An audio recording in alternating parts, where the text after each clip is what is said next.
US CPI could decline to 4% by year-end 2023 unless quantitative easing revs up.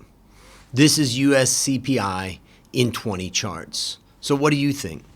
Is the US CPI going up or down by year-end of 2023?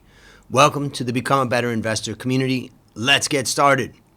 Now, you can download this chart deck of 20 charts for free by clicking on Get the PDF link at myworstinvestmentever.com or clicking the link in the description.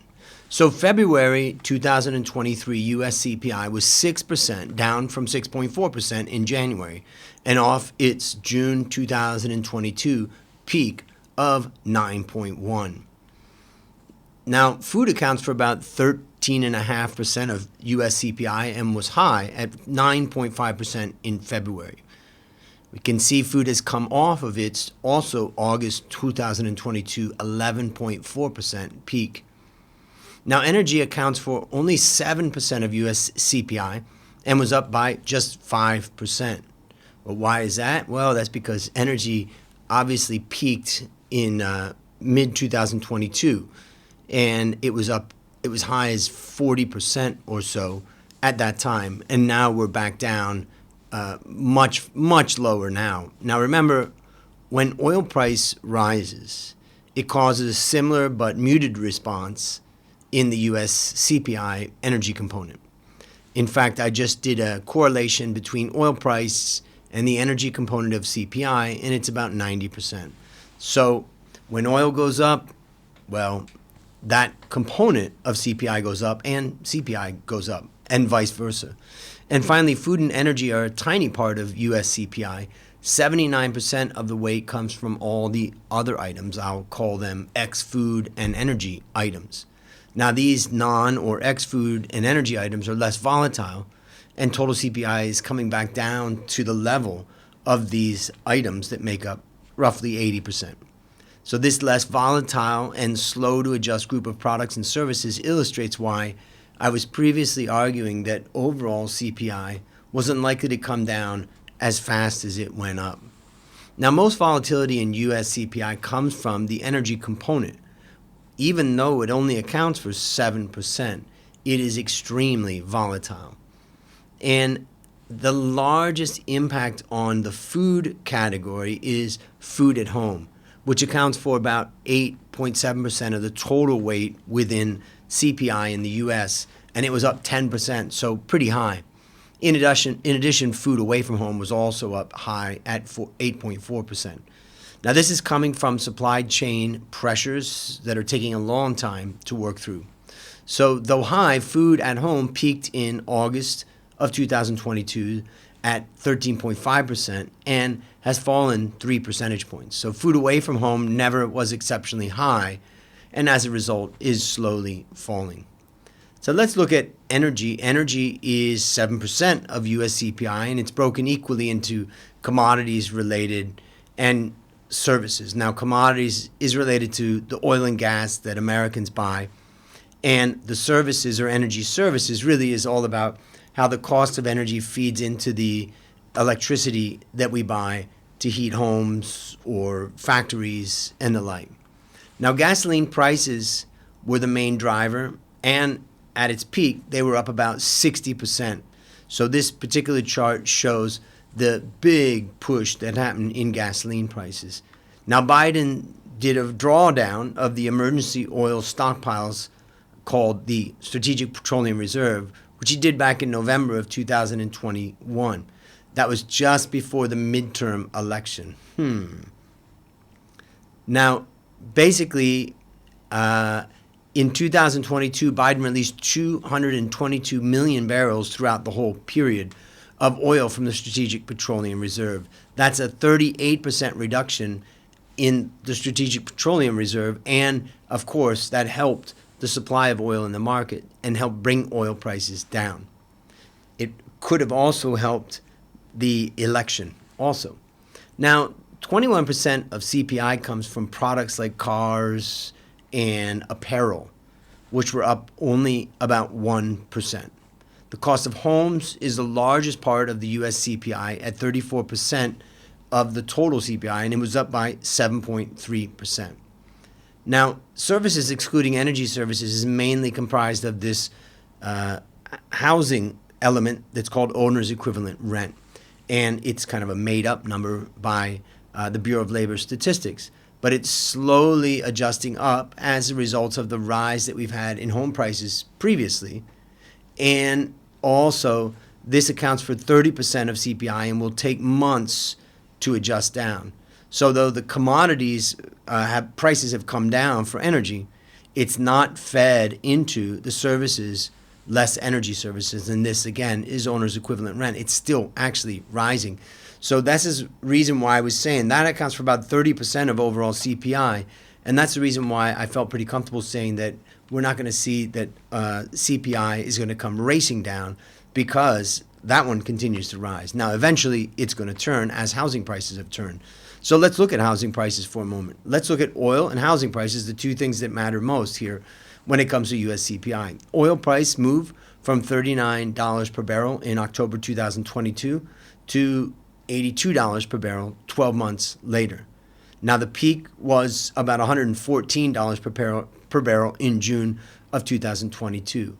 Now, it's also interesting to see what's happening with housing prices. Housing prices basically shot up quite substantially during the boom times after COVID, and now have been coming down also. So let's look at this. I did this chart looking at housing price index and the percent change. So U.S. housing prices were rising at about 5% per year since 2012, which is already a pretty darn good number. And they shot up about 12% in 2020, thanks to the U.S. Fed's near zero interest rate policy. Then they went up a massive 18% in 2021.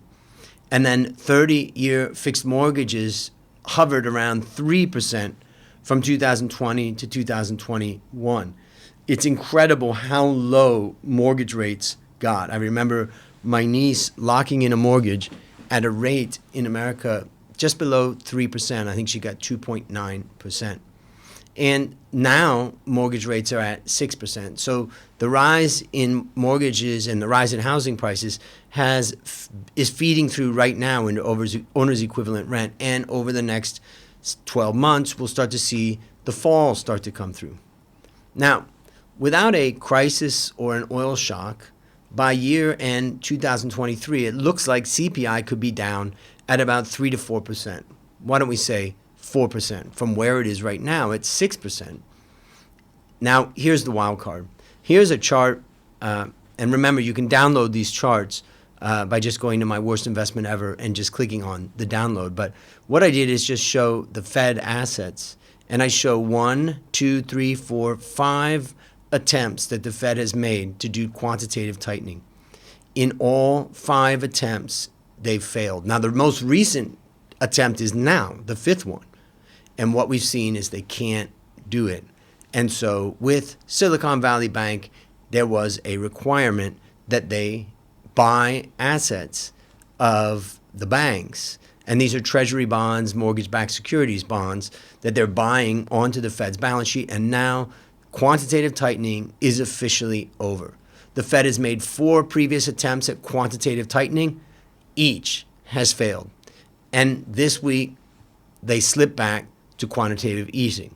And this could eventually fire up inflation if it continues. So this is a key thing to think about, is what's going to happen with the Fed. I happen to have been saying that I think the Fed's going to break something by increasing interest rates so high, so fast. And here we can see that quantitative easing appears to have started. So let's wrap it up. What are the key points? February 2023 US CPI was 6%, down from 6.4 in January, and off its June 2022 9.1% peak. Now, food accounts for about 13.5% of CPI and was high at 9.5% up in February. Food at home was up 10.2%, showing a lingering supply chain pressure. Now, energy is a small part of US CPI and was up only 5.2%, down from its 41.6% June 2022 peak. It's incredible how much oil prices were up. Now, oil price and the energy component of CPI are 90% correlated. Oil prices down, CPI down. Biden's 38% drawdown of the Strategic Petroleum Reserve in November of 2021, just before the midterm election, increased the supply and brought down oil price. And oil prices feed slowly into the price of electricity, and that's the reason why electricity services, meaning the electricity that people pay at their homes and at their factories, is up by still a high 13.3%. Now, about 80% of the weight comes from food and energy items, which are much less volatile. Cars, apparels, and the like are about 21% of CPI, and these items were only up by about 1%. Now, the cost of homes, here's the kicker. The cost of homes is 34% of US CPI and was up 7.3%. This was comprised mainly of owner's equivalent rent, which is slowly adjusting for rising home prices and is not yet reflecting the recent fall in home prices. So we probably have 3 to 6 more months of making that adjustment before it starts to turn down. U.S. housing prices rose 5% annually since 2012 and then shot up 12% in 2020 when the Fed stimulated the economy. And thanks to the Fed's zero interest rates, they rose a massive 18% in 2021. It was incredible, the bubble. In fact, the bubble that the housing market went through in 2021 was even bigger than what we saw in 2008. 30-year fixed mortgage rates hovered at about 3% from July 2020, soon after the COVID crisis, to October 2021. Now they're double that at 6%. That is bringing down prices. It will be many months before the slowdown in the mortgages will be reflected in mortgage prices, or the slowdown in property prices will be reflected in US CPI. So what's the bottom line? US CPI could decline to 4% by year-end 2023, unless QE revs up. Remember, you can download this chart deck for free by clicking on get the PDF link at myworstinvestmentever.com or by clicking the description below. So what do you think?